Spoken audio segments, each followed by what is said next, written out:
بسم اللہ الرحمن الرحیم۔ السلام علیکم۔ کیا ایویشن کی دنیا کا مرکز بدل رہا ہے؟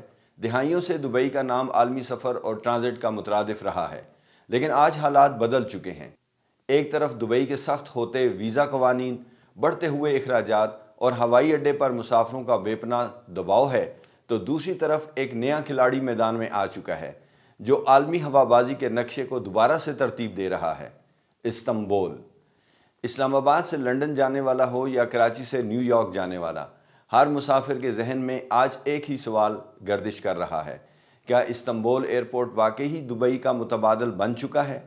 کیا ٹرکش ایئر لائن نے ایمریٹس کے تخت کو خطرے میں ڈال دیا ہے؟ آج کی اس ویڈیو میں ہم صرف دو شہروں کا موازنہ نہیں کریں گے، بلکہ اس خاموش جنگ کی حقیقت کھولیں گے جس نے ایویشن کی دنیا کو ہلا کر رکھ دیا ہے۔ تیار ہو جائیے کیونکہ یہ سفر بہت دلچسپ ہونے والا ہے۔ 2018 میں جب استنبول کے نئے ایئرپورٹ کا افتتاح ہوا تو دنیا نے اسے صرف ایک تعمیراتی شاہکار سمجھا، لیکن حقیقت میں یہ ترکیہ کا ایک بہت بڑا جیو پولیٹیکل ماسٹر پلان تھا۔ یہ ایئرپورٹ ایک سال میں 20 کروڑ مسافروں کو ہینڈل کرنے کی صلاحیت رکھتا ہے، جو کہ دبئی سے بھی کہیں زیادہ ہے۔ لیکن یہاں اصل بات صرف سائز کی نہیں ہے۔ استنبول کی سب سے بڑی طاقت اس کی جغرافیائی برتری ہے۔ یہ دنیا کا واحد بڑا شہر ہے جو دو براعظموں پر پھیلا ہوا ہے۔ اگر آپ پاکستان سے یورپ یا امریکہ جا رہے ہیں تو استنبول آپ کے راستے میں ایک نیچرل اسٹاپ بنتا ہے۔ دبئی کے لیے آپ کو نسبتاً جنوب کی طرف آنا پڑتا ہے، جبکہ استنبول کے راستے سفر کرنے کا مطلب ہے کم فلائٹ ٹائم، کم ایندھن کا استعمال اور مسافروں کے لیے مختصر اور نسبتاً آسان سفر۔ یہی وجہ ہے کہ اب دنیا کی بڑی ایئر لائنز بھی استنبول کو اپنا ہب بنانے پر مجبور ہوتی جا رہی ہیں۔ اب ذرا دبئی کی صورتحال کو دیکھتے ہیں۔ آپ کے کامنٹس میں ہم نے دیکھا کہ ہزاروں پاکستانی مسافر دبئی کے ویزا مسائل کی وجہ سے شدید ذہنی تناؤ کا شکار ہیں۔ جب ویزا ملنا اتنا انسرٹن ہو جائے، اتنا مشکل ہو جائے اور ٹرانزٹ رولز میں اچانک تبدیلیاں آنے لگیں تو مسافر کبھی خطرہ مول نہیں لیتا۔ دبئی ایئرپورٹ یعنی ڈی ایکس بی اپنی مکمل فل کیپیسٹی پر پہنچ چکا ہے۔ وہاں مزید توسیع کی گنجائش بہت کم رہ گئی ہے، اور یہی وجہ ہے کہ اب فلائٹس کی تاخیر اور ہجوم معمول بنتا جا رہا ہے۔ دوسری طرف استنبول ابھی صرف اپنے پہلے فیز میں ہے اور مسلسل پھیل رہا ہے۔ اس کے علاوہ ٹرکش ایئر لائن کا نیٹ ورک اس وقت دنیا میں سب سے بڑا مانا جا رہا ہے۔ وہ کسی بھی دوسری ایئر لائن کے مقابلے میں زیادہ ممالک اور زیادہ شہروں تک براہ راست پرواز کرتی ہیں۔ ذرا تصور کریں، دنیا کا تقریباً ہر بڑا خطہ اب استنبول سے زیادہ آسانی اور کم خرچ میں قابل رسائی بنتا جا رہا ہے۔ ایک عام مسافر کے لیے سب سے اہم چیز اس کی جیب یعنی بجٹ ہوتی ہے۔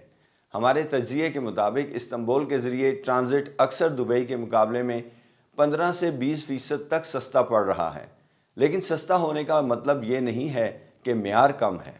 استنبول ایئرپورٹ کی ایک اور دلچسپ بات وہ سہولیات ہیں جنہوں نے دنیا بھر کی ٹرانزٹ مسافروں کی توجہ اپنی طرف کھینچ لی ہے۔ اگر آپ ٹرکش ایئر لائن کے ذریعے سفر کر رہے ہیں اور آپ کا سٹاپ اوور 6 سے 24 گھنٹے کے درمیان ہے تو آپ ٹور استنبول جیسی شاندار سہولت حاصل کر سکتے ہیں، جس میں ایئر لائن آپ کو شہر کی سیر، گائیڈ، ٹرانسپورٹ اور کھانا تک مفت فراہم کرتی ہے۔ یعنی چند گھنٹوں کے لیے آپ صرف ایئرپورٹ پر انتظار نہیں کرتے، بلکہ استنبول شہر کو قریب سے دیکھنے کا موقع بھی حاصل کر لیتے ہیں۔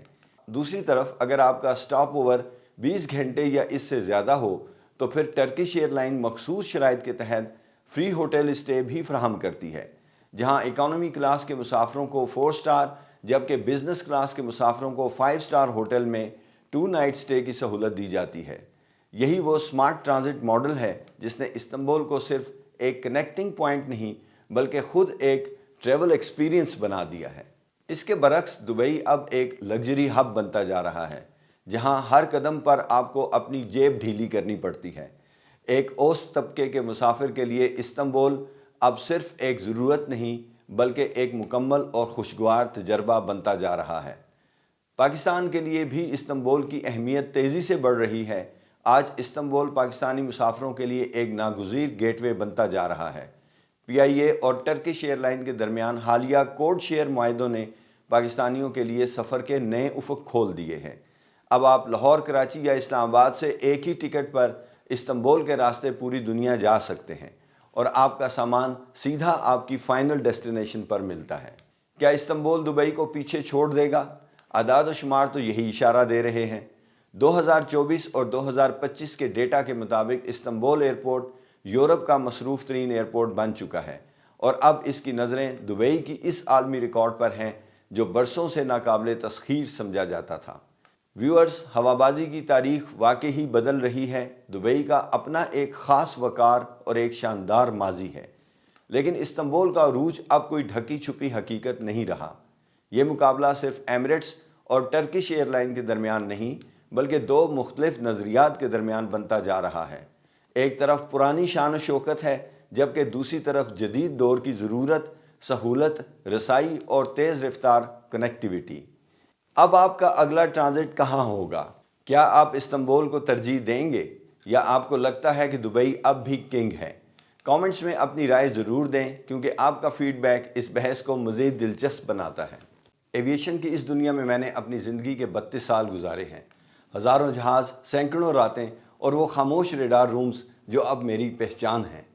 میرے اس طویل کیریئر اور تجربے کا ثبوت یور فلائٹ ریڈار پر موجود 400 سے زیادہ ویڈیوز ہیں، جنہیں آپ نے ہمیشہ سراہا ہے۔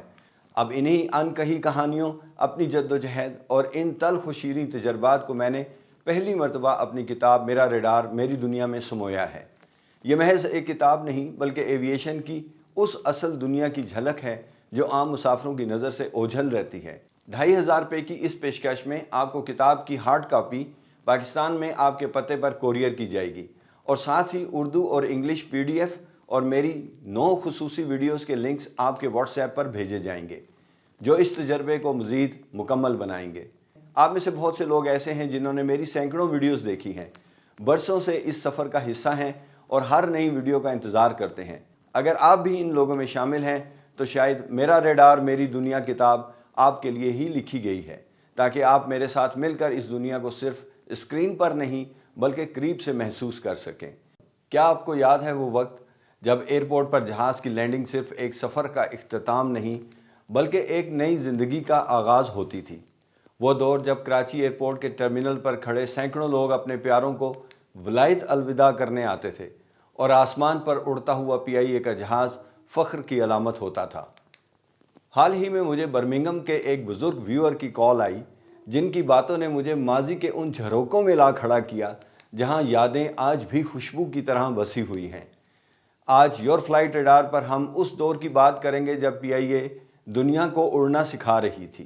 برمنگھم کے قریب رہنے والے میرے ان بزرگ ویور نے مجھے بتایا کہ 1962 میں جب ان کے بڑے بھائی انگلینڈ سے واپس آئے تو ان کی آنکھوں میں ایک ہی خواب تھا: تم بھی میرے ساتھ چلو، وہاں محنت کریں گے، پیسے کمائیں گے اور پھر پاکستان آ کر اپنا بڑا گھر بنائیں گے۔ اس وقت ولایت جانا ایک خواب تھا، اور اس خواب کی سواری PIA تھی۔ انہوں نے بتایا کہ اس وقت کراچی سے فلائٹس انڈائریکٹ ہوتی تھیں، لیکن جہاز کے اندر کا ماحول ایسا تھا جیسے آپ اپنے گھر کے ڈرائنگ روم میں بیٹھے ہوں۔ وہ بار بار کہہ رہے تھے: میرا بچہ، میں آپ کو کیا بتاؤں، وہ کیا دن تھے۔ ان کا یہ لہجہ اور ان کی آواز کی تھرتھراہٹ بتا رہی تھی کہ وہ آج بھی اس پرانے جمبو جیٹ کی سیٹ پر بیٹھے خود کو محسوس کر رہے ہیں۔ پھر وہ وقت آیا جب PIA کے بیڑے میں جمبو جیٹ شامل ہوا۔ یہ صرف ایک جہاز نہیں تھا، یہ پاکستان کی بلندی کا اعلان تھا۔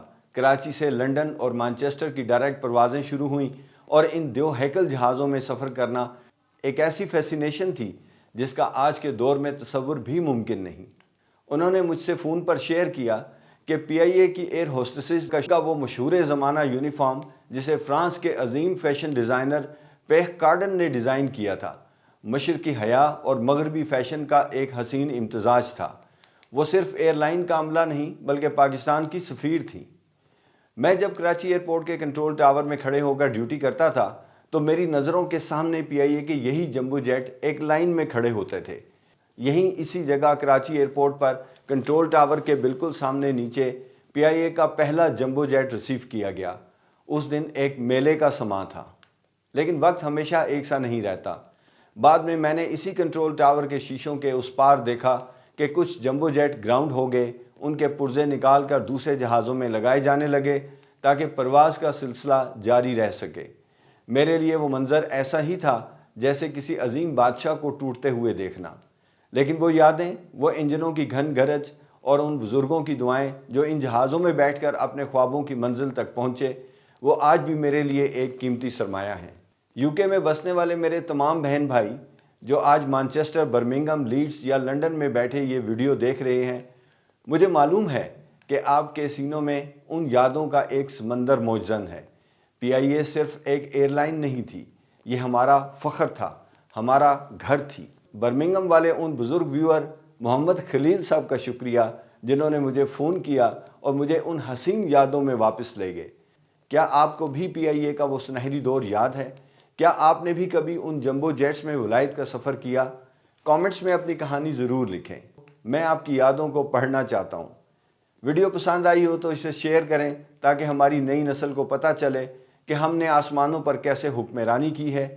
چینل کو ضرور سبسکرائب کریں تاکہ یور فلائٹ ریڈار کی کوئی اور یادگار فلائٹ آپ سے مس نہ ہو۔ میں ہوں آپ کا ہوسٹ شاہد وسیم اور نیکسٹ ویڈیو تک کے لیے اجازت چاہتا ہوں۔ اللہ حافظ۔